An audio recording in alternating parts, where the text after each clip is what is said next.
Assalamualaikum warahmatullahi wabarakatuh. Alhamdulillahirabbil alamin. Wassalatu wassalamu ala asyrafil anbiya wal mursalin nabiyina Muhammadin wa alihi wa sahbihi wa man tabi'ahum bi ihsanin ila yaumiddin. Asyhadu an la ilaha illallah wahdahu la syarika lah wa asyhadu anna Muhammadan 'abduhu wa rasuluh. Qala Allah Ta'ala fi kitabihil karim, ya ayyuhalladzina amanu taqullaha haqqa tuqatih wa la tamutunna illa wa antum muslimun. Amma ba'd. Ayyuhal ikhwah, azani Allah wa iyyakum. Allah menurunkan agama ini sebagai rahmatan lil alamin, sebagai rahmat untuk semesta alam. Agama yang penuh dengan kasih sayang, agama yang mengajarkan kepada kita untuk segala sesuatu berdasarkan kepada wahyu, bukan berdasarkan kepada ra'yu tentunya. Agama kita ini adalah agama yang wasat, pertengahan antara sikap berlebihan dan sikap meremehkan. Karena sikap berlebihan perkara yang terlarang dalam agama, dan sikap meremehkan pun juga perkara yang terlarang dalam agama. Oleh karena itulah kita lihat Islam itu tengah-tengah antara Yahudi dan Nasrani terhadap Nabi Isa alaihissalatu wassalam.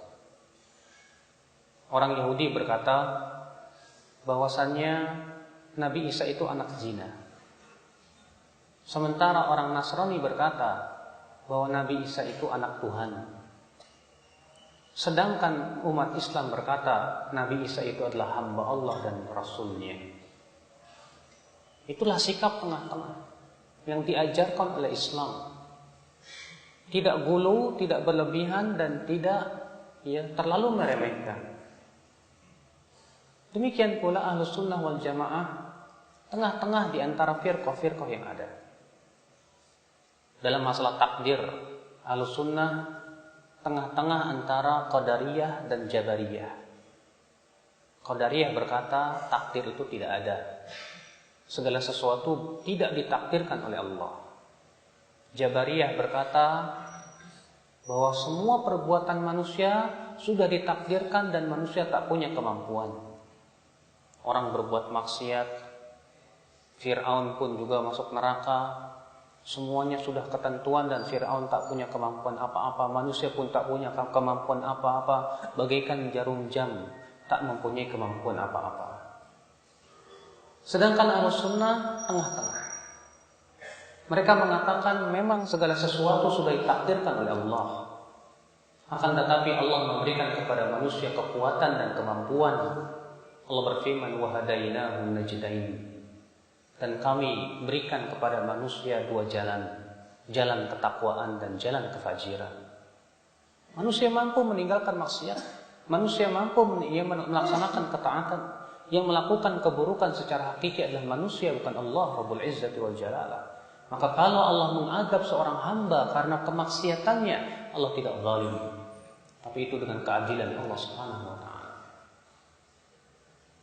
Dalam hal masalah menghadapi Ali bin Abi Thalib, Ahlus Sunnah wal Jamaah tengah-tengah antara Syiah dan Khawarij. Syiah mengkafirkan, menuhankan Ali. Bahkan mengatakan katanya Jibril salah alamat, harusnya kepada Ali tapi malah diberikan kepada Muhammad sallallahu alaihi wasallam. Sedangkan Khawarij mengkafirkan Ali dengan tuduhan bahwa Ali tidak berhukum dan hukum Allah. Ketika terjadi perdamaian antara pasukan Ali dan pasukan Muawiyah, di mana Ali bin Abi Thalib mengutus Abu Musa al-Ash'ari dan Muawiyah mengutus Amr bin al-As, maka orang-orang Khawarij berkata Ali telah menyerahkan hukum kepada manusia. Sedangkan Allah berfirman, wa man lam yahkum bima anzalallah fa ulaika humul kafirun. Siapa yang tidak berhukum dan hukum Allah, maka dia kafir. Sedangkan Allah berfirman, inil hukmu illa lillah. Hukum itu hanyalah milik Allah. Ali sudah menyerahkan hukum kepada makhluk, maka Ali kafir, Muawiyah kafir. Ahlussunnah wal Jamaah tengah-tengah di antara mereka. Ahlussunnah mencintai Ali karena beliau termasuk Ahlul Bait. Beliau mempunyai keutamaan yang banyak. Namun Ahlussunnah tidak berlebihan terhadap Ali bin Abi Thalib radhiyallahu anhu arba. Demikian akhi, Ahlussunnah wal Jamaah itu selalu tengah-tengah antara sikap berlebihan dan sikap meremehkan. Dalam hal vonis memvonis, Ahlussunnah wal Jamaah pun juga tengah-tengah. Tidak gegabah untuk memvonis sesuatu itu sesat ataupun bid'ah ataupun kafir. Tidak pula meremehkan segala sesuatu, ini enggak masalah, ini enggak masalah, padahal jelas-jelas dalam dalil-dalil dalam Al-Quran dan hadis akan kesesatannya. Ahlussunnah wal Jamaah dalam hal ini wasat, tengah-tengah. Oleh karena itulah para ulama sering mengucapkan kata-kata khairul umur awsatuha. Sebaik-baiknya perkara itu adalah yang tengah-tengah. Tidak terlalu berlebihan dan tidak terlalu meremehkan. Akhul Islam azani Allah wa iyyakum. Dalam hal kafir mengkafirkan, Ahlussunnah wal Jamaah pun tengah-tengah antara sikap Khawarij dengan Murji'ah. Kaum Khawarij mengatakan bahwa orang yang melakukan dosa besar kafir, murtad dari agama Islam. Mereka meyakini bahwasannya iman itu tidak terbagi-bagi.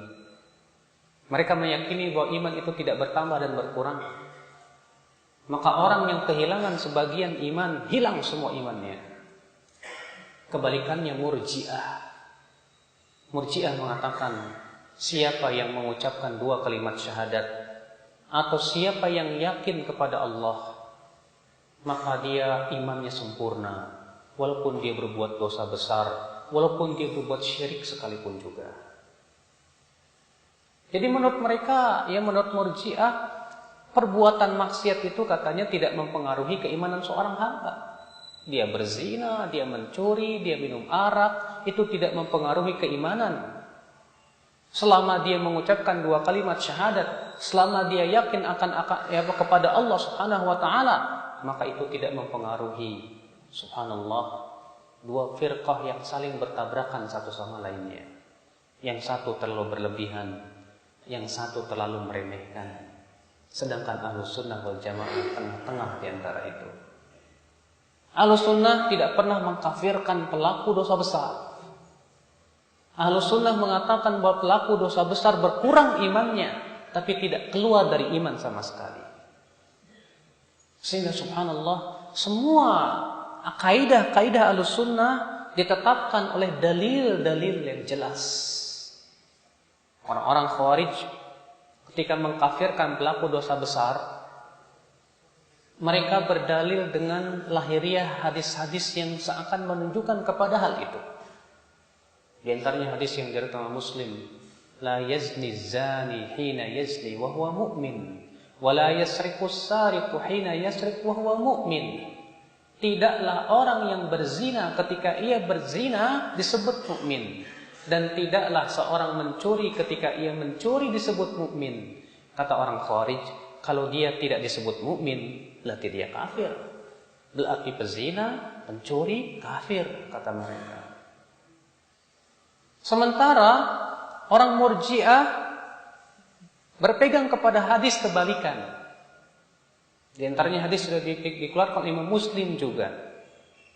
Dari hadis Abu Dzar Al-Ghifari, bahwa Rasulullah SAW bersabda, man qala la ilaha illallah, siapa yang mengucapkan la ilaha illallah khalisan min qalbi dakhal jannah, betul-betul ikhlas dari hatinya, maka ia akan masuk surga.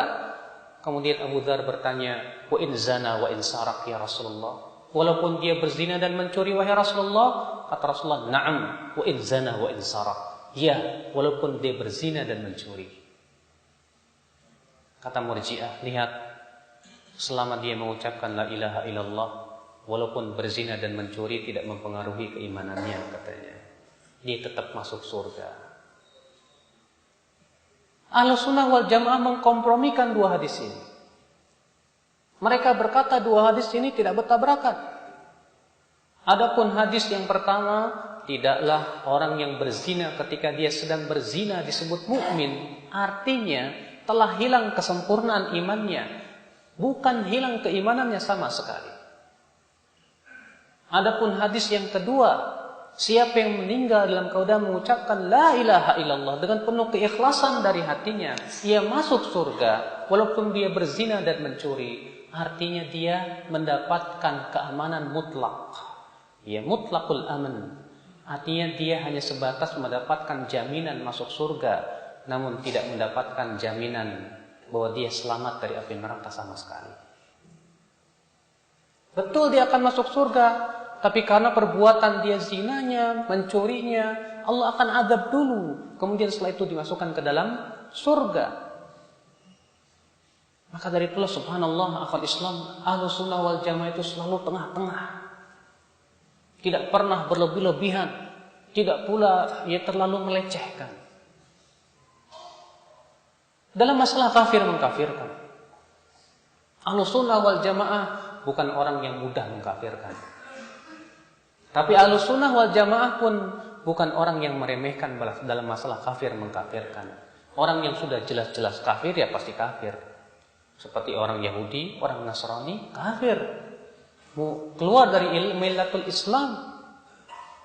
Makanya Ahlus Sunnah wal Jamaah dalam hal ini tengah-tengah juga Bapak sekalian. Kalau orang liberal mengatakan apa? Katanya Yahudi, Nasrani itu bukan orang kafir. Semua agama sama. Bahkan orang-orang liberal mengatakan katanya Al-Quran mendukung plural. Semua agama sama. Lalu mereka membawakan ayat yang seakan menunjukkan kepada pemikiran plural. Allah berfirman katanya innal ladzina amanu wal ladzina hadu wan nasara was-sabiin man amana billah wal yawmil akhir wa amila salihah falahum ajruhum inda rabbihim wala khaufun alaihim walahum yahzanun. Sesungguhnya orang yang beriman, Yahudi, Nasrani, Sabiin, siapa saja yang beriman kepada Allah dan hari akhirat, surga. Lihat, kata mereka, Allah mengatakan sesungguhnya orang yang beriman, Yahudi, Nasrani, Sabiin, berarti selama mereka beriman kepada Allah dan hari akhirat, surga. Kalau begitu semua agama sama, kata mereka. Mereka buang jauh-jauh ayat yang telah jelas-jelas Allah mengatakan laqad kafara alladziina qalu innallaha tsalitsu tsalatsa. Sungguh telah kafir orang yang mengatakan Allah itu tiga dari yang tiga. Dikemanakan ayat itu? Mereka buang ayat Allah berfirman wa qalatil yahudu Uzair ibnullah. Berkata orang Yahudi, Uzair anak Allah.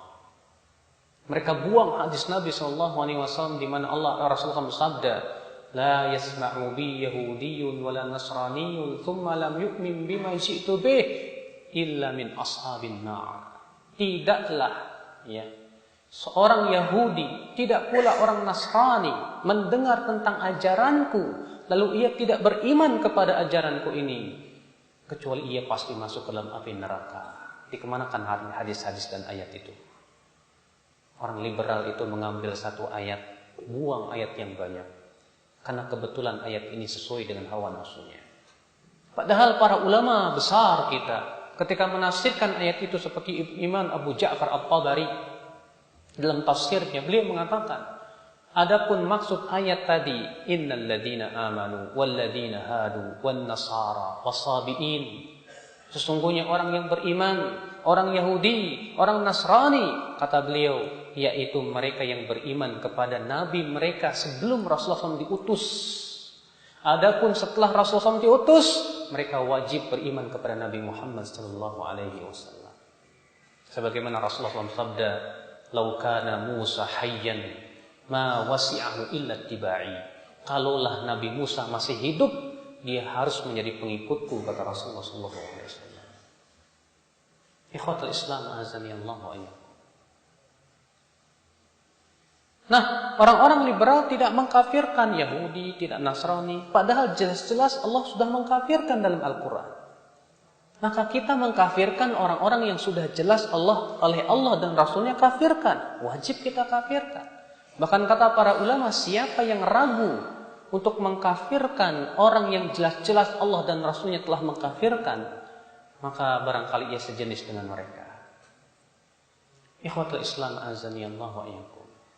Permasalahannya adalah ketika kita menghadapi seorang muslim yang jatuh kepada kufur, seorang muslim yang jatuh kepada perbuatan dosa besar, seorang muslim yang jatuh kepada perbuatan yang barangkali itu bisa mengeluarkan dia dari millatul Islam, apakah serta-merta langsung kita cap kafir? Belum tentu.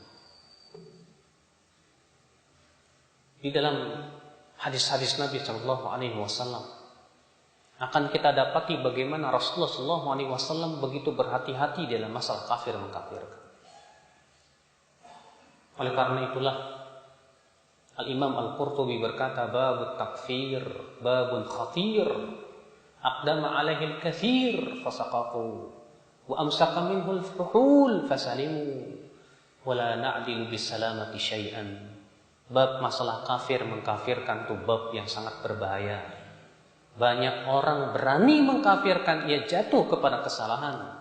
Dan banyak para ulama besar berhati-hati dan mereka pun selamat. Dan keselamatan itu tidak bisa dibandingkan dengan apapun juga.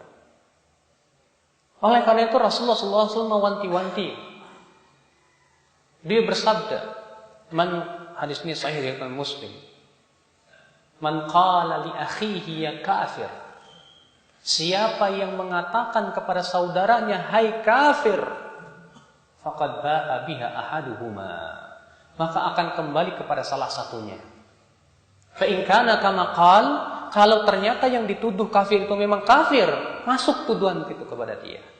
Wa illa, tapi kalau yang dituduh kafir itu tidak kafir di sisi Allah, raja'at ilaih, maka tuduhan kafir itu akan kembali kepada siapa?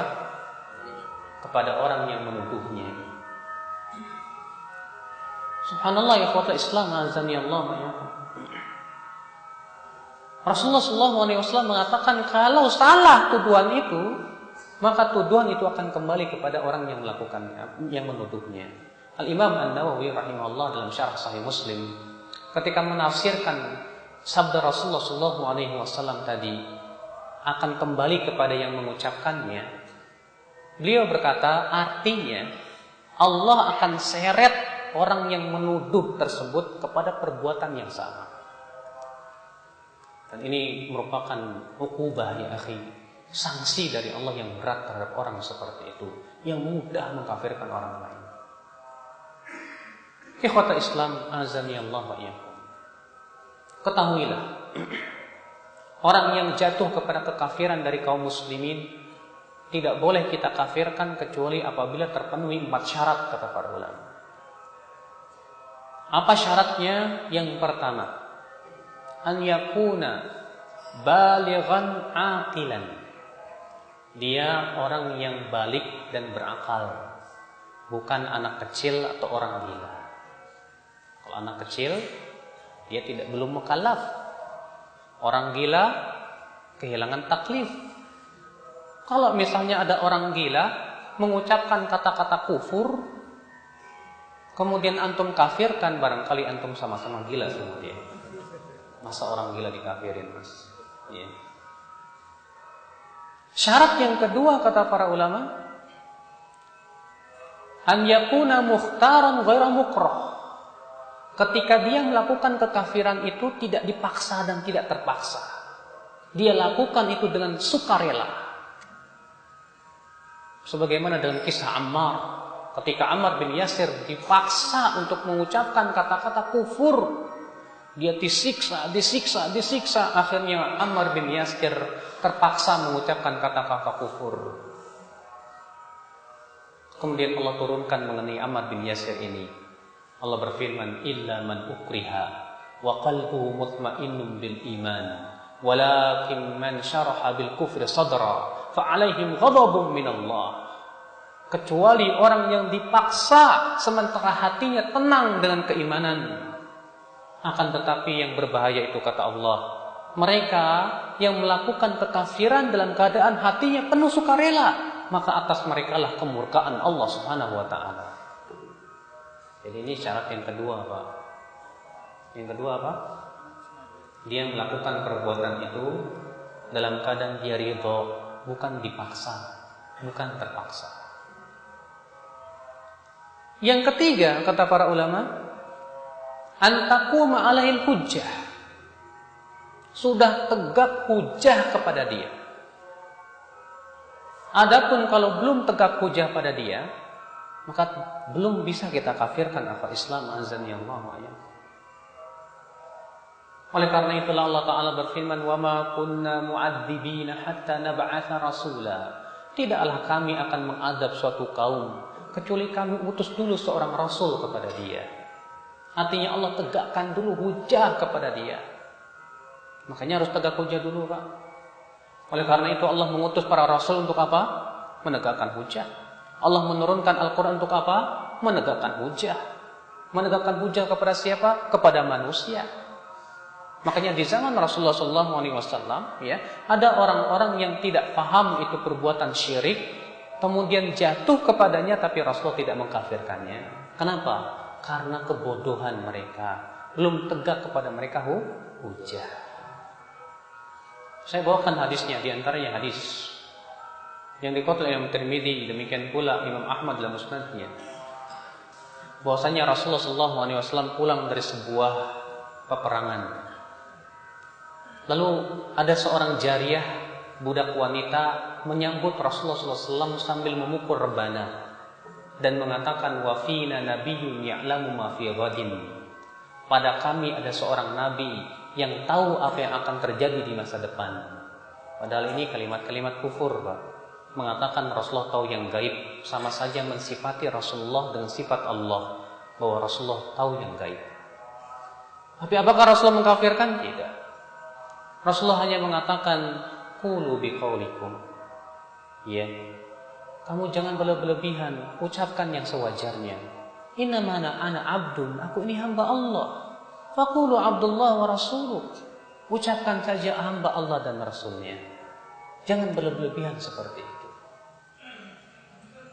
Disebutkan dalam hadis yang dikutip Imam Abdul Razzaq dalam kitab Al-Musannaf, bahwasanya Rasulullah SAW mengirim seseorang laki-laki untuk mengambil harta zakat dari suatu kaum. Kemudian terjadi kejadian di mana utusan Rasulullah SAW ini berkelahi dengan salah seorang dari kaum itu, dipukulnya orang itu sampai giginya copot. Akhirnya kaum itu tidak menerima, datanglah ke Rasulullah SAW. Kemudian mereka berkata, al-qawad ya Rasulullah, kami minta kisah saya Rasulullah. Maka Rasulullah bersabda, iya, bagaimana kalau saya mengganti kalian dengan memberikan harta segini dan segini? Kata mereka, kami tidak terima. Taib azidukum alaih. Bagaimana kalau saya tambahkan kepada kamu lagi? Kata mereka, kami tidak terima. Kata Rasulullah, taib, saya akan tambahkan lebih banyak dari itu. Bagaimana? Kami terima. Ukhbirukum an ridakum. Bolehkah aku mengabarkan kepada manusia, ya ukhbirun nas, tentang keridhaan kalian ini? Ya hadil asyiyah, di sore ini? Kata mereka, silakan. Kemudian di sore Rasulullah SAW naik mimbar, lalu Rasulullah menceritakan tentang kisahnya. Lalu Rasulullah bersabda, sesungguhnya kaum ini sudah ridho. Betulkah kalian ridho? Apa kata mereka? Kata siapa kami ridho? Kami tidak ridho. Melihat itu kaum Muhajirin dan Ansor geram. Iya. Melihat sikap perbuatan itu. Lalu Rasulullah bersabda lagi, baik, bagaimana kalau saya tambahkan lagi untuk kalian? Kata mereka, baik, saya ridho. Saya akan kabarkan sekarang keridhaan kalian, silahkan. Sesungguhnya si fulan ini sudah ridho dan mereka ini semua ridho. Betulkah kalian ridho? Iya, kami ridho. Ibnu Hazm dalam kitab Al-Ihkam ketika membawakan hadis ini, beliau berkata, mereka jatuh kepada kufur takdzib, dan ini kufur besar. Mereka mendustakan Rasul, dan itu bukan main-main. Dosanya, dosa kufurnya bukan kufur kecil, kufur besar, bisa mengeluarkan pelakunya dari millatul Islam. Tapi ternyata Rasulullah tidak mengkafirkan mereka. Tapi karena apa? Karena kebodohan mereka, kejahilan mereka, ketidakpahaman mereka. Makanya di sini akhul Islam azani Allah wa iyyakum. Kata para ulama harus dulu tegak hujah. Nah sekarang terjadi perselisihan para ulama. Kapan seseorang itu disebut tegak hujah? Sebagian mengatakan sebatas sampai kepada dia dalil dari Al-Quran dan hadis sudah tegak hujah. Sebagian mengatakan itu tidak cukup. Bukan hanya sampai saja, tapi juga harus paham. Sebab kalau cuma sampai tapi tidak paham, belum tegak hujah. Sama seperti antum menasihati orang Sunda pakai bahasa Bali. Ya, nggak paham apa nih orang ngomong. Belum tegak hujah. Banyak kaum muslimin sampai kepada di ayat Al-Quran, hadis Nabi, tapi diselewengkan pemahamannya, Pak. Sehingga walaupun sampai kepada dia Al-Quran, sampai kepada dia hadis, dia tidak paham apa maksud Al-Quran tersebut. Makanya para ulama, ya, jumhur mengatakan disyaratkan seseorang sudah tegak hujah, yaitu dia memahami hujah yang disampaikan kepada dia. Ini berdasarkan hadis yang dikeluarkan oleh Imam Abu Dawud dalam sunannya. Hadis ini sahih atau hasan. Rasulullah SAW sabda, arba'atun yudli bihujjatihi yaumal qiyamah. Nanti ada 4 orang yang akan mengemukakan alasannya pada hari kiamat. Siapa itu? Yang pertama, rajulun kharif. Orang tua renta dan sudah lupa pikun. Yang kedua, orang yang tuli dan tuli dan buta. Yang ketiga, orang yang stres atau orang gila. Yang keempat, orang yang ahlul fatrah. Disebut dengan lafaz ahlul fatrah. Kemudian nanti pada hari kiamat akan ditanya. Adapun orang tua yang pikun akan berkata, "Ya Rabb, ja'al Islam walam afham syai'an." Ya Rabb, Islam telah datang kepada saya, tapi saya tidak memahami apapun juga. Saya sudah pikun. Yang kedua berkata, "Ya Rabb, Islam datang kepada saya, sementara saya buta, saya juga tuli." Yang ketiga berkata, "Ya Rabb, ja'al Islam wasibyan yakdhifunani bil ba'r." Ya Rabb, Islam datang kepada saya, sementara anak-anak kecil saja melempari saya dengan tai unta. Sementara yang keempat al-fatrah berkata, "Ya Rabb, ja'al Islam lam ya'tini rasuluk." Belum datang kepada saya rasulmu. Lihat yang pertama, Pak. Orang yang tua renta itu. Dia berkata, "Ya Allah, datang Islam kepada saya, tapi saya tidak paham. Saya tidak paham, ya Allah." Berarti paham itu syarat, Pak. Dikatakan seseorang sudah tegak apa? Hujah. Nah, kalau dia tidak paham, belum tegak hujah, kata para ulama. Lalu kemudian Allah pun memerintahkan malaikat untuk menyalakan api. Lalu Allah memerintahkan 4 orang ini untuk masuk ke dalam api. Siapa yang taat dimasukkan ke surga, dan siapa yang tidak taat diseret ke dalam api neraka. Ya. Ini tentang kisah 4 orang tersebut. Syarat yang keempat, kata para ulama, alla yakuna muta'awwilan. Dia melakukan kekafiran itu bukan karena adanya syubhat. Terkadang ada orang melakukan kekafiran karena ada syubhat di pikirannya, Pak. Dia anggap itu enggak masalah, padahal itu masalah. Ya. Saya berikan contoh-contoh di zaman Nabi SAW, sebagian sahabat yang jatuh kepada kekufuran karena adanya takwil, adanya syubhat. Di antaranya hadis yang diriwayatkan Abu Daud, Nasa'i, Tirmidzi, bahwa Mu'adz bin Jabal dikirim oleh Rasulullah SAW ke Syam untuk berdakwah di sana. Kemudian sepulangnya dari Syam sampai di kota Madinah, Mu'adz langsung sujud kepada Rasulullah. Sedangkan dalam syariat Islam sujud kepada manusia itu syirik. Ya. Maka Rasulullah bersabda kepada Mu'adz. Rasulullah tidak serta langsung mengatakan, "Hai Mu'adz, kamu kafir." Tidak. Apa kata Rasulullah? "Ya Mu'adz, ma hamalaka ala hadza?" Hai Mu'adz, apa yang membuat kamu melakukan perbuatan ini? Rasulullah tanya dulu, mungkin dia punya alasan. Dan ini menjadi penghalang dia untuk divonis. Kata Mu'adz, "Wahai Rasulullah, aku melihat di Syam Orang-orang Yahudi dan Nasrani sujud kepada pendeta mereka. Dan aku berpikir kita kaum mukminin lebih berhak untuk sujud kepada Rasulullah. Maka Rasulullah bersabda, ya Mu'ad, kalaulah aku memerintahkan seseorang untuk sujud kepada orang lain, aku akan perintahkan seorang istri untuk sujud kepada suaminya. Tapi sujud itu hanya untuk Allah, wahai Mu'ad. Lihat Rasulullah menghilangkan dulu apa? Syubhat yang ada di pikiran Mu'ad bin Jabal ini.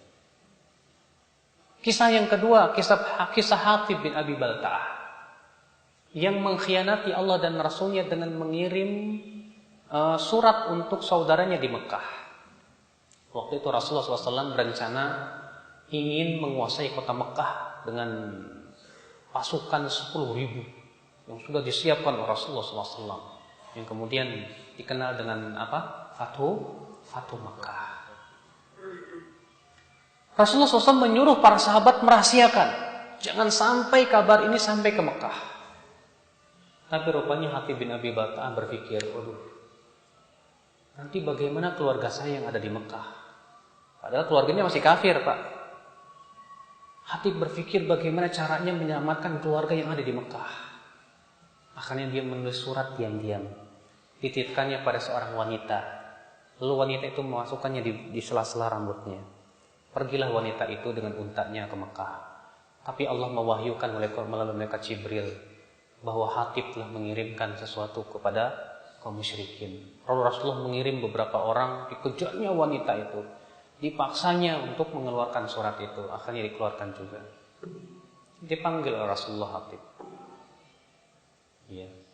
Baru datang Hatib, Umar langsung berkata apa? Ya Rasulullah, da'ni adribu unuqa hadzal munafiq. Ya Rasulullah, biarkan saya memenggal leher orang munafik ini, ya Rasulullah. Kata Rasulullah, biarkan dulu, hai Umar. Hai Hatib, ma hamalaka ala hada? Hai Hatib, apa yang membuat kamu berbuat seperti itu? Apa kata Hatib? Ya Rasulullah, saya punya keluarga di sana di Mekah. Saya tidak ingin mereka terbunuh oleh kaum muslimin. Saya ingin mereka supaya selamat. Rupanya Hatib, Pak, ketika melakukan pembocoran ini niatnya bukan untuk mengkhianati Allah dan Rasulnya. Dia ingin supaya kaum saudaranya yang masih musyrik di Mekah itu selamat. Padahal Hatib sudah masuk kepada jenis loyalitas kepada orang kafir. Jenis kepada apa? Loyalitas. Maka Rasulullah bersabda, shadaqah Hatib, benar Hatib, biarkan dia. Tapi Umar tidak terima. Apa kata Umar? Tapi ya Rasulullah, dia sudah mengkhianati Allah dan Rasulnya dan kaum mukminin. Biarkan saya memenggal leher orang ini, ya Rasulullah. Kata Rasulullah, hai Umar, bukankah Hatib orang yang mengikuti perang Badar? Dan Allah sudah berfirman kepada orang-orang yang mengikuti perang Badar, i'malu ma syi'tum faqad ghafartu lakum. Silahkan kamu melakukan apa yang kamu inginkan. Aku sudah mengampuni dosa kalian. Mendengar itu Umar menangis. Rasulullah tidak mengkafirkan Hatib, padahal beliau jatuh kepada apa? Bukan kufur kecil itu, Pak. Ya. Itulah Rasulullah SAW mengajarkan kepada umatnya, jangan mudah mengkafirkan yang akal Islam. Bahaya. Makanya lihat para sahabat, para tabi'in, para tabi'ut tabi'in, mereka pun bukan orang-orang yang sembarangan mengkafirkan.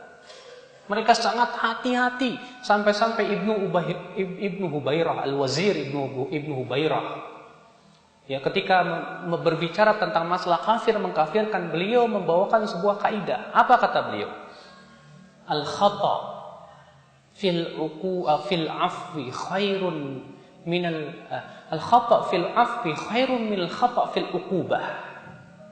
Salah dalam memaafkan itu lebih baik daripada salah ketika memvonis. Ketika kita salah tidak mengkafirkan, itu lebih baik daripada ketika kita salah ketika memvonis dia kafir.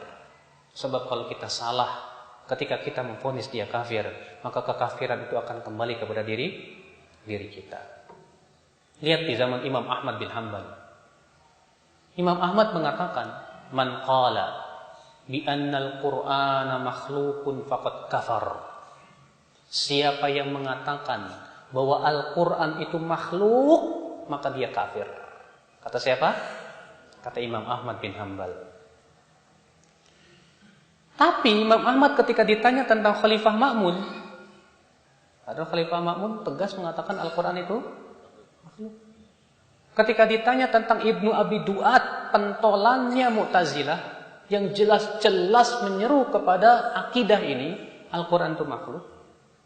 Demikian pula Al-Mu'tasim Billah, Al-Wathiq Billah, yang juga merupakan pemimpin-pemimpin yang mempunyai pemikiran seperti itu, Imam Ahmad tidak mengkafirkan mereka. Kenapa? Karena ada jenis syubhat yang menghalangi mereka itu. Imam Ahmad tidak mengkafirkan mereka. Makanya kata para ulama di sini kita ambil sebuah kaidah. Bedakan antara takfir secara umum atau disebut dengan mengkafirkan amal dengan mengkafirkan orangnya. Makanya dalam Al-Quran selalu dibedakan, Pak.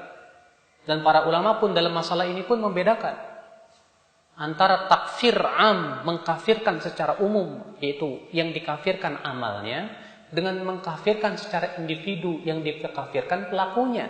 Bedakan itu, Pak. Allah Ta'ala misalnya contohnya berfirman, وَمَنْ لَمْ يَحْكُمْ بِمَا أَنْزَلَ اللَّهُ فَأُولَٰئِكَ هُمُ الْكَافِرُونَ. Barang siapa yang tidak berhukum dan hukum Allah, maka dia kafir. Kata para ulama, ini hukum vonis bersifat umum. Dan yang divonis amalnya. Tapi pelakunya apakah langsung kita kafirkan? Belum tentu. Oleh karena itu Al-Abdullah bin Abbas menafsirkan ayat ini apa kata beliau? Kata Abdullah bin Abbas radhiyallahu anhu, "Laisal kufru huna kama yafhamun." Bukanlah kufur yang dimaksud dalam ayat ini seperti yang dipahami oleh mereka orang-orang Khawarij. Wa innama huwal kufrul ladzi la yanqulu 'anil millah. Tapi ialah kufur yang tidak mengeluarkan pelakunya dari millatul Islam. Kufrun duna kufrin. Tapi adalah kufur di bawah kekufuran. Perkataan Ibnu Abbas ini sahih. Diriwayatkan dari dua jalan. Dari jalan Tawus dari Ibnu Abbas dan dari jalan Ali bin Abi Thalhah dari Ibnu Abbas. Dan ini dua sanad yang sahih. Ikhwatul Islam azani Allah wa iyyakum. Lihat Ahlussunnah wal Jamaah tidak sembarangan, Pak, dalam masalah apa? Mengkafirkan seorang muslim. Kalaupun dia jatuh kepada kesyirikan, bisa jadi dia tidak tahu itu syirik. Bisa jadi dia ada syubhat yang ada di pikiran dia sehingga itu menghalangi untuk dikafirkan. Ini, Pak, para ulama ternyata sudah memberikan kaidah-kaidahnya. Kalau saya berbicara tentang masalah kafir mengkafirkan dengan kaidah-kaidahnya, mungkin seharian tidak akan habis. Iya. Karena pembahasan masalah kafir mengkafirkan memang penting untuk dibahas supaya kita tidak jatuh dalam sikap mudah mengkafirkan kaum muslimin tentunya. Iya. Di Indonesia, di dunia ini banyak sekali pemikiran seperti itu. Mudah mengkafirkan negeri-negeri, mengkafirkan pemerintah-pemerintah, sampai-sampai pemerintah ya dikafirkan semuanya sampai ya mereka mengkafirkan pegawai negeri juga, mengkafirkan orang yang sekolah di sekolah negeri juga, katanya itu semua milik tauhid. Akhirnya kalau sudah dikafirkan apa Pak? Halal darahnya.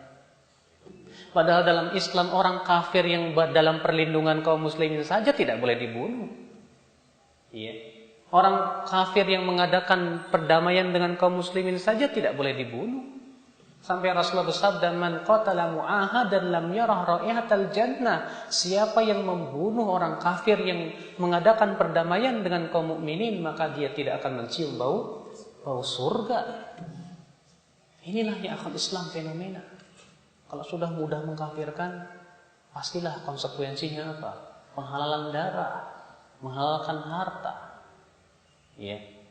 Ikhwatul Islam azani Allah wa iyyakum. Maka dari itulah ya akhi, kita Ahlussunnah wal Jamaah jangan gegabah dalam mengkafirkan. Tapi juga jangan meremehkan masalah-masalah seperti itu. Agar kita tidak jatuh kepada sikap berlebihan, pun juga tidak jatuh kepada sikap meremehkan. Tapi kita di antara dua keadaan. Ikhwatul Islam azani Allah wa iyyakum. Barangkali ini yang bisa sampaikan pada kesempatan pagi hari ini, dan kita buka tanya jawab. Barangkali ada yang bertanya, silahkan. Baik, kita bisa saksi. Ada penanya Pak? Pak Taufik, ada lagi yang lain? Yang dari belakang satu-satunya, yang paling belakang menjawab. Pak Rodi, Pak Eninya. Kasih Pak Taufik dua orang menanya. Tidak apa-apa.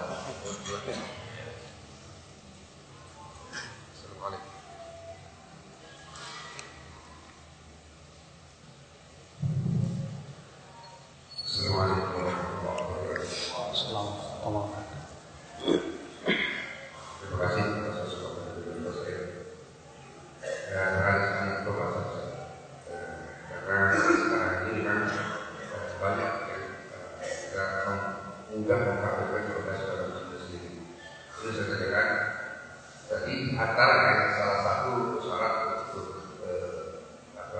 memfonis bahwa orang takdir kalau hujan sampai kepada yang bersangkutan.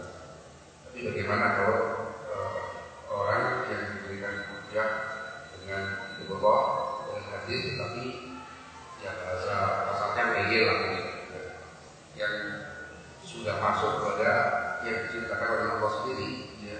Wa min nasi man yujadilu fillahi bighairi ilmin wa la yudhillu wa la yudhillu. Wa idza tad'u ma'a sababu qalu bal nahnu ma wajadna 'alaihi aba aw kana syaitan yad'u ila al-sa'id.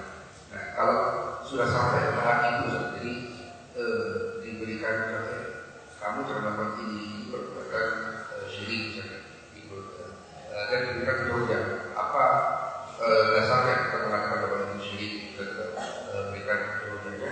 Tapi seperti yang kita katakan itu ngeyel gitu, udah saya itu sudah betul. Kalau saya tidak mengajarkan kita begini, tetap ngeyelkan kepada orang yang mengeyel dan memberikan hujah, tetapi tetap melakukan kesyirikan pada dunia seperti itu gimana?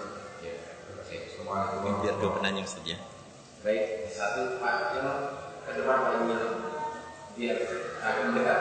Ya,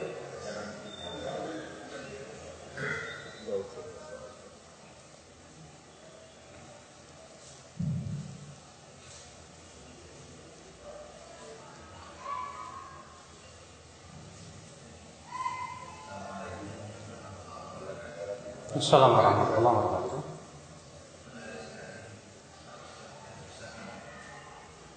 Insyaallah saya sering mengikuti pengajian Anda, tetapi hanya melalui kabel kan.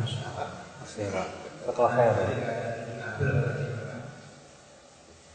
Alhamdulillah pembahasan pagi hari ini sungguh sangat menguntungkan buat kami, sangat adem. Kalau tadi yang dibahas banyak mengenai tentang mengkafirkan daripada umat lain atau kelompok lain, tapi kalau tidak salah ada sedikit pembahasan antara bid'ah dan kafir. Bagaimana tentang agama tentang bid'ah yang selama ini banyak sekali pembahasan tentang membid'ahkan perbuatan orang lain yang selama ini pun juga masih belum banyak dipahami dengan umat lain atau kelompok. Terima kasih. Assalamualaikum warahmatullahi wabarakatuh. Saya ada dua penanya. Pertanyaan yang pertama, bagaimana kalau saya sudah menegakkan hujah, sudah membawakan dalil, tapi dia ngeyel? Apakah boleh saya mengkafirkan dia? Pertama, siapa kapasitas Anda untuk menegakkan hujah? Ini harus kita lihat, Pak. Karena bisa jadi dia menolak Anda bukan karena dia menolak dalil, tapi dia memandang Anda ini siapa? Iya. Sehingga akhirnya di sini ada syubhat kembali.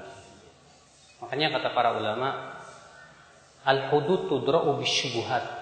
Pelaksanaan hukum had itu bisa jatuh karena ada sedikit syubhat. Ibnu Abi Duat, Pak, pantolan Mu'tazilah yang mengatakan bahwa Al-Quran makhluk itu bukannya belum tegak hujah, Pak. Sudah berdebat dengan Imam Ahmad, sudah berdebat dengan beberapa ulama, tapi Ibnu Abi Duat tetap ngeyel dengan pendapatnya. Tapi ternyata Imam Ahmad belum berani mengkafirkan Ibnu Abi Duat. Makanya Syekh Shalih Fauzan berkata, tidak boleh masuk dalam kancah kafir mengkafirkan kecuali orang yang sudah kokoh keilmuannya dari para ulama. Adapun kita penuntut ilmu bukan urusan kita. Maka dari itu akal Islam, kalau penuntut ilmu orang-orang seperti kita dibiarkan untuk mudah memvonis kafir, bahaya. Hanya karena saya sudah menegakkan hujah sama dia kafir, Masya Allah, bahaya Pak, bahaya. Iya. Karena belum tentu kita bisa menegakkan hujah loh Pak. Ketika kita membawakan hujah, yang kita bawakan tuh lisan kita keluh, dia tidak paham apa maksudnya. Ini yang pertama. Atau yang kedua, antum bawakan hujah tapi di pikiran dia ada syubhat lain, sehingga dia menolak karena dia sudah merasa lebih percaya kepada kiainya misalnya, dan ada dalil-dalil yang dia pikir lebih sahih daripada pendapat Anda. Itu bisa terjadi. Makanya kita jangan dulu langsung begitu Pak. Kita asalnya mengadakan pendekatan, asalnya kita berusaha untuk memberikan masukan demi masukan supaya lebih paham. Kita ini terkadang nafsu kita, saya mau tegakkan hujah itu untuk mengkafirkan, itu yang salah. Nafsu kita itu menegakkan hujah supaya dia dapat hidayah. Ini yang kita pikirkan.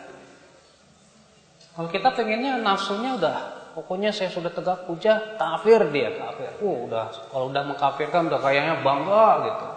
Ini bahaya Allah, fenomena seperti bahaya. Jangan sampai kita seperti itu. Ingat kata Syekhul Islam Ibnu Taimiyah, Ahlus Sunnah a'lamun nasi bil haqqi wa arhamuhum lil khalqi. Ahlus Sunnah itu orang yang paling tahu kebenaran dan paling sayang kepada manusia. Ahlus Sunnah sangat ingin manusia mendapatkan hidayah. Itu seharusnya yang harus kita mempunyai jiwa seperti itu. Ikhwatul Islam azani Allah. Apalagi di zaman ini kebodohan merajalela, Pak. Merajalela di zaman ini. Makanya ya, lebih baik kita bersikap hati-hati dulu, jangan mudah memvonis. Itu lebih baik dan selamat buat kita daripada kita kemudian mudah memvonis ternyata salah, kembalilah kepada kita itu ya, hal seperti itu. Ikhwatul Islam azani Allah ya. Nah ini Bapak ya. Jadi berhati-hatilah. Walaupun Anda berkata saya sudah menegakkan hujah, cuma saya belum, kita harus melihat bagaimana Anda menegakkan hujah. Apakah dengan kalam yang fasih?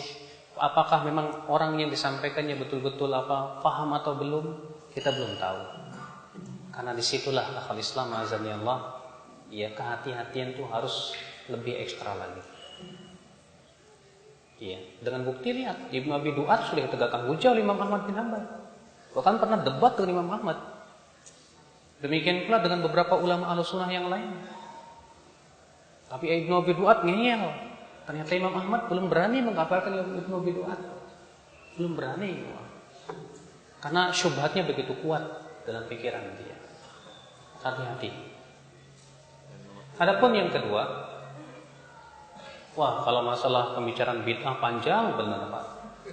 Harus saya perinci satu-satu. Karena sekali lagi Pak, kita ini tidak boleh bersikap berlebih-lebihan, dikit-dikit bid'ah, dikit-dikit bid'ah, itu nggak bagus. Tidak boleh juga terlalu melecehkan, meremehkan. Oh ini boleh, itu boleh, jangan. Kalau memang jelas bid'ah dan para ulama sepakat itu mengatakan bid'ah, ya bid'ah. Tapi kalau misalnya bid'ah ini masih diperselisihkan oleh ulama, sebagian mengatakan bid'ah, sebagian mengatakan tidak. Kita lihat hujah dan dalil-dalilnya. Mana yang paling kuat dalilnya, itu yang kita ambil tanpa menyesatkan yang lainnya. Karena ini adalah masalah koridor perselisihan para ulama. Contoh misalnya, Abu Hanifah mengatakan kunut subuh itu bid'ah. Ya. Imam Syafi'i mengatakan kunut subuh sunnah. Terjadi ikhtilaf di sini. Gara-garanya hadis. Apakah hadis lam yazal Rasulullah SAW yaqnutu fil fajr hatta faraqad dunya. Senantiasa Nabi SAW kunut subuh sampai meninggal dunia. Terjadi perselisihan.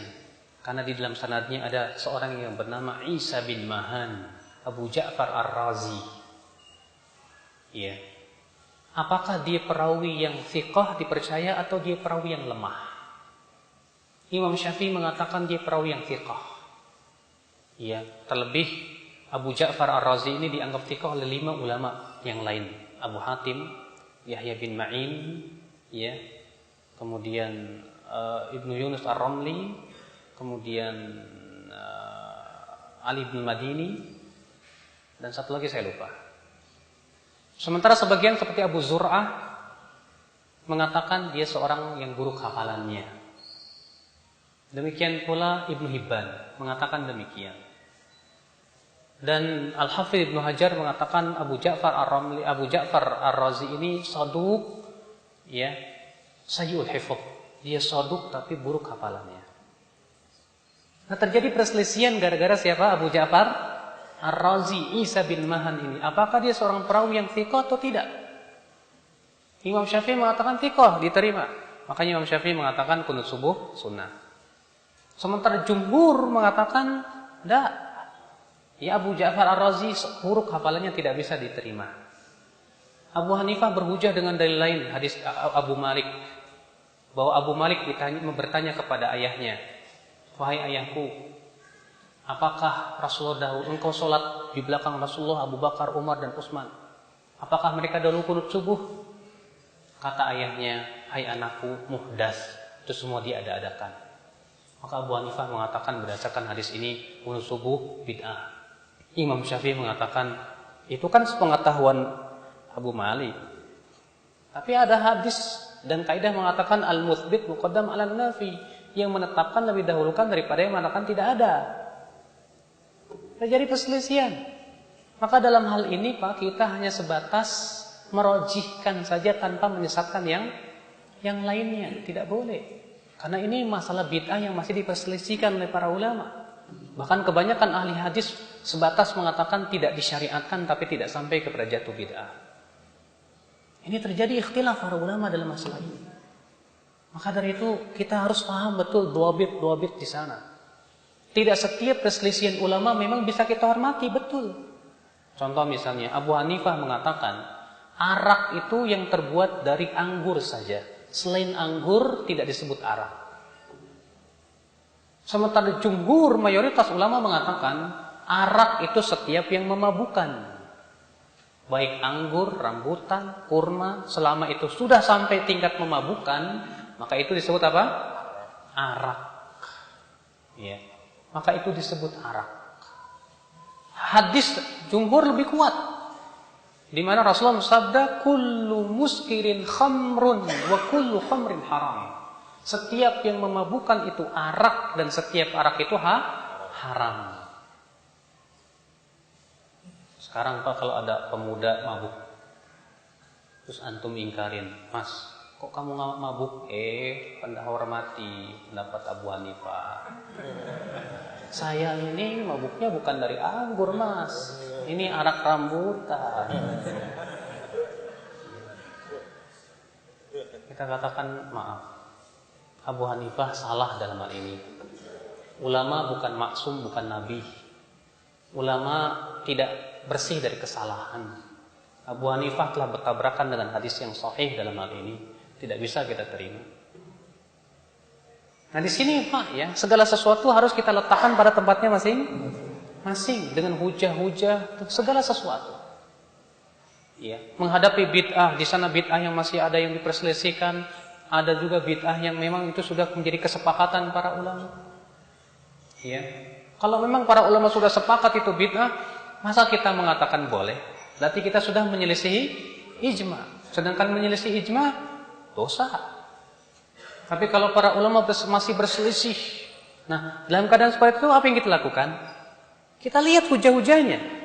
Si fulan punya hujah ini, si fulan punya hujah ini. Kita rajihkan mana yang paling kuat. Nah silah Pak ya.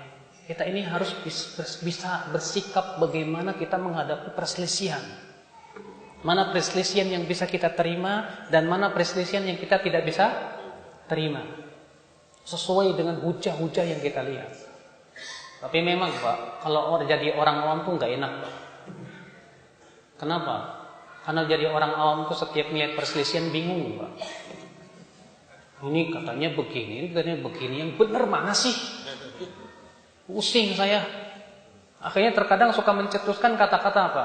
Udahlah, jangan merasa benar sendiri. Susah Pak. Kata-kata jangan merasa benar sendiri bertabrakan dengan fitrah kita loh Pak. Karena manusia itu tidak pernah ada yang berkata merasa sesat sendiri. Siapa yang mengatakan saya merasa sesat sendiri? Tidak pernah kan? Fir'aun saja merasa benar kok. Allah berfirman dalam surat Ghafir, qala fir'aunu ma urikum illa ma ara wa ma ahdikum illa sabilar rasyad. Berkata Fir'aun, aku tidak memandang untuk kalian kecuali apa yang aku pandang baik, dan aku tidak membimbing kalian kecuali kepada jalan petunjuk. Tuh Fir'aun yang ngomong begitu. Ya. Makanya kalau ada orang yang berkata kepada antum, kamu sampean jangan merasa benar sendiri ya, balikin perkataan. Loh, kamu ngomong gitu ngerasa benar nggak? Ya merasa benar juga. Sama ya sudah selesai. Antum kamu merasa benar juga. Jadi merasa benar itu fitrah manusia. Yang salah itu merasa benar tapi nggak punya hujah kan begitu? Nggak punya dalil. Kalau dia merasa benar tapi hujahnya kuat, apalagi dukung ijma, harus kita merasa benar. Sebab kalau kita tidak mulai merasa benar, akhirnya kita jadi ragu terus. Ya. Sedekapnya di mana? Di dada apa di mana ini? Pasti dada. Jangan merasa benar sendiri. Jangan-jangan yang benar yang ini. Ya. Yang ngomong satu lagi, jangan merasa benar sendiri. Jangan-jangan yang benar yang ini. Bingung saya yang benar yang mana. Ragu rasanya. Ya. Susah. Makanya Al-Quran Islam tuh nikmat. Diturunkan hujah Al-Quran, hadis Nabi, kita telusuri, ini hujahnya, semuanya dengan ilmiah. Kalau kita sudah tahu dalilnya, tenang hidup kita. Alhamdulillah. Itu yang harus kita lakukan akhir Islam azani Allah ya. Iya. Masalah permasalahan bid'ah saya tidak mau bahas karena tuh kalau saya bahas sedikit nanti akan menjadi apa?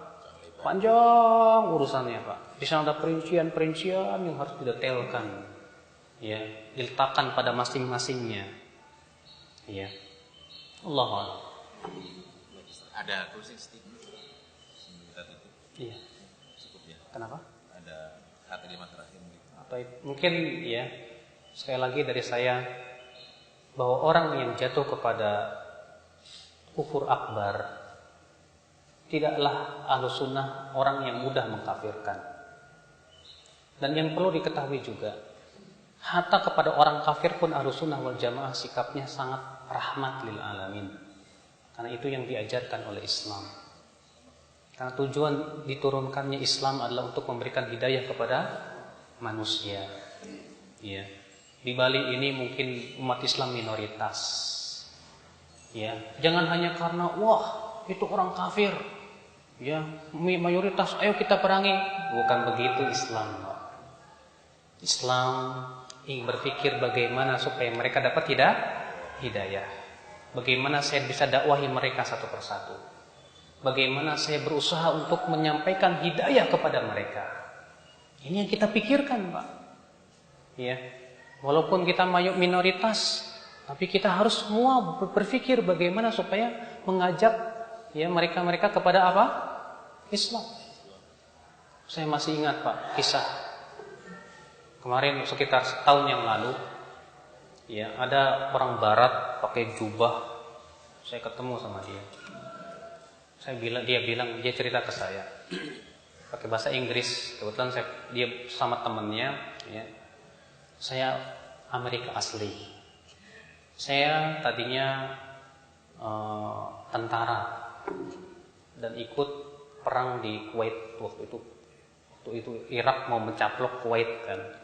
Kemudian Amerika mengirimkan pasukan. Kemudian rupanya Pak, penduduk kota Kuwait itu berpikir gimana nih supaya menyampaikan Islam kepada tentara-tentara Amerika. Dideketin gitu. Diajak dialog, ngomong, dibacakan Al-Quran. Rupanya banyak yang masuk Islam dari tentara Amerika. Nah, di antaranya itu yang saya ketemu dia. Ya. Subhanallah, saya baru tahu tentang Islam, bahwa Islam itu bukan agama teroris ternyata. Saya baru tahu ternyata Islam itu ya rahmatan lil alamin. Selama ini saya punya pikiran Islam itu teroris. Tapi setelah saya dengar langsung, saya baca Al-Quran, ternyata luar biasa Islam itu. Akhirnya itu yang menarik dia untuk masuk Islam. Seharusnya kita demikian, Pak.